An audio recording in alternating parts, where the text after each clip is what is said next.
Today we had a customer send in an iPhone 13 Pro for repair. The phone was not able to turn on and doesn't respond to charging. Customer also requests us to repair it without trace as much as possible. Let's try it.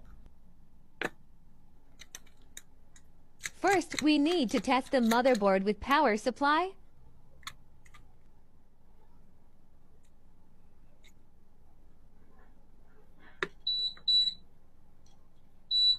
Now it can be confirmed that the motherboard is short circuit.